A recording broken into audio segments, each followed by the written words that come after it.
Diesel படத்தை பற்றி சொல்லணும்னா ஹரிஷ் கல்யாணோட படம். அண்ட் இந்த படம் வந்து லப்பர் பந்துக்கு அப்புறம் அவரோட படம் வந்து ரிலீஸ் ஆகுது. லப்பர் பந்தோட இந்த படம் டிஃப்ரெண்ட்டாக இருக்குது. அதில் இருக்க லுக்கு, பாடி லாங்குவேஜ், கெட்டப் அப்படின்றதெல்லாம் தாண்டி இதில் ரொம்ப டிஃப்ரெண்ட்டாக வந்துருக்கு. படம் தாராளமாக வந்து போய் பார்க்கலாம். ரேட்டிங்னா படத்துக்கு வந்து ஒரு 4 வந்து கொடுக்கலாம் 5க்கு. அண்ட் இந்த படத்தோட கான்செப்ட் என்ன சொல்கிறாங்கன்னா, இந்த ஃபியூவல் இருக்குல்ல, இந்த க்ரூட் ஆயிலெலாம் இருக்குல்ல, இந்த க்ரூட் ஆயில், இந்த ஃபியூவல்லாம் வந்து ஸ்டாப் ஆகிடுச்சு அப்படின்னா நார்மல் இண்டிவிஜுவல் லைஃப் அது எப்படி பாதிக்குது அப்படின்ற சொல்கிறாங்க. அண்ட் இந்த ஃபியூவலெல்லாம் கலப்படம் பண்ணால் அது எந்த மாதிரி வந்து அந்த டிரான்ஸ்போர்ட்டெல்லாம் வந்து இது பண்ணுது, சீஸ் பண்ணுது அப்படின்றது சொல்லியிருக்காங்க. நல்ல மெசேஜ் படத்தில் நல்லா சொல்லியிருக்காங்க. அதாவது வாங்கினேன் வணக்கண்ணே. அதாவது 4 நாள் பெட்ரோல் விலை இல்லை. அதாவது பெட்ரோல் நம்ம வண்டிக்கு கிடைக்கலன்னா, டீசல் நம்ம வண்டிக்கு கிடைக்கலன்னா ஊரில் இருக்கிற அவ்வளோ பொருளும் உயர்ந்து போயிடுது இல்லையா? ஆனால் 40 வருஷமாக ராயபுரத்தில் இருக்கிற நம்ம மீனவர்கள், வட சென்னையில் உள்ள மீனவர்கள் படுற அவஸ்தையை அவங்க இடத்த சுருக்கிக்கிறாங்க. அவங்க இடத்த காலி பண்ணி அங்கிட்டு இங்கிட்டு போகணும் அவங்கள அல்லோல பண்ணுறாங்க. அதுக்கான வேட்டை வைக்கிற படமாக சண்முகம் முத்துசாமி கெத்து காட்டியிருக்காரு. மீனவர்களோட வாழ்வாதாரத்தை நீங்கள் அழிச்சிங்கன்னா அவங்க என்ன பண்ணுவாங்க? அந்த வழியாக போகிற டீசலை வந்து பிளாக் பண்ணி அதில் அவங்க வாழ்வாதாரத்தை பண்ணுறாங்க.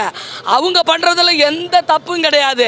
ஒருத்தனோட இருப்பிடத்தை நீ வந்து பிடிச்சிக்கிட்டேன்னா அந்த இருப்பிடத்தில் இருக்கிறது தானே நம்ம எடுத்து திங்க முடியும். அதை தான் எடுத்து காட்டியிருக்காங்க. உண்மையாலுமே டீசல் மீனவர்களுக்கு மிக வலுவான படமாக.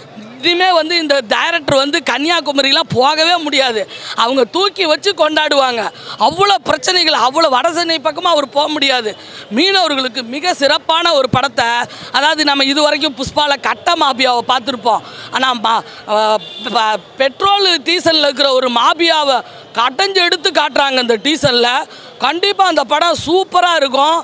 அடுத்தடுத்து ஹரிஷ் கல்யாணுக்கு அந்த திருவண்ணாமலை சிவன் வந்து அவர் கூட இருப்பார். அந்த சிவனா சுகந்தி அக்கான அந்த படத்துக்கு வந்து சொல்கிறேன், படம் எல்லாரும் பார்க்கணும். மீனவ சமுதாய மக்களுக்கு இது இன்றைக்கி ஒரு விழிப்புணர்வான நாள். அவங்களுக்கு தீபாவளி நல்வாழ்த்து. ரொம்ப பிடிச்சிருந்தது. ஆனால் அந்த அரசியல் இன்னும் கொஞ்சம் நல்லா சொல்லியிருக்கணும். பெட்டராக சொல்லியிருந்தால் நல்லா இருந்திருக்கும். மியூசிக் எனக்கு பிடிச்சிருந்தது. ஆக்சுவலாக ஒரு பாட்டு ஒன்று, அந்த பாட்டு எனக்கு பேர் தெரியல, பட் வந்து நல்லா இருந்துச்சு. பாட்டு சரி, மியூசிக்கு சரி, எனக்கு பிடிச்சிருந்தது. சாரி, கண்டிப்பாக ஃபேமிலியோட வந்து பார்க்கலாம். எந்த ஒரு எக்ஸ்பிளிசிட்டான சீன்ஸும் இல்லை. தாராளமாக ஃபேமிலியோட வந்து பார்க்கலாம். படம் பார்த்துட்டு வரேன். அதாவது எப்படி இருக்குன்ற ஒரு டவுட்டில் தான் போனேன். பட் வந்து தீபாவளிக்கு ஒருத்தான படமாக தான் இருந்தது. ஏன்னா வந்து ஒரு சோசியல் மெசேஜ் வச்சுருக்காங்க.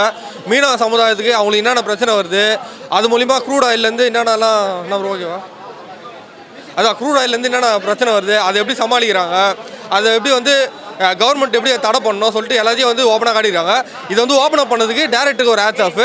இதை வந்து ஒத்துக்கு நடித்ததுக்கு ஹரிஷ் கல்யாணுக்கு ஒரு மிகப்பெரிய ஹேட்ஸ் ஆஃப். ரொம்பவே நல்லா இருந்தது படம். மியூசிக் சூப்பராக இருந்ததுங்க. பிஜிஎம்லாம் தாறுமாறாக போட்டிருந்தாங்க. நான் கூட புது மியூசிக் எடுத்து சொன்னாங்க, பட் கேட்கும் போது ரொம்ப நல்லா இருந்தது. பிஜிஎம்லாம் அந்தளவுக்கு ஃபைட்டில் அந்தளவுக்கு இன்ட்ரெஸ்ட்டாக இருக்குன்னா அது மியூசிக் மிகப்பெரிய ப்ளஸ் பாயிண்ட். அது உண்மையை ஒத்துக்கினா. ஹானஸ்ட் ரிவ்யூ சொல்லணுன்னா உண்மையிலே படம் வந்து ஒரு டீசன்ட் வாட்ச்சு. ஃபர்ஸ்ட் ஹாஃபை தாண்டி செகண்ட் ஹாஃப்லாம் செம விறுவிறுப்பு. ஹரிஷ் கல்யாணம் 25 படம் தகும். தீபாவளிக்கு வர தகுதியானு கேட்டாலும் இந்த படம் தகுதியான படம் தான். இதே இது வந்து கத்தி 2ன்னு வச்சுருந்தா நேரம் எல்லோரும் கூட்டம் வந்திருப்பாங்க. டீசலை வச்சுட்டு எவ்வளோ பெரிய அரசியல் நடக்குது, தேசிய அரசியலையும் தாண்டி இன்டர்நேஷனல் அளவில் எந்த அளவுக்கு பேசப்படுறாங்கிற விஷயத்தை சொல்லியிருக்காங்க. உண்மையிலே ஒரு தடவை பார்க்க வேண்டிய படம் டீசன்ட் வாட்ச் மூவி தான்.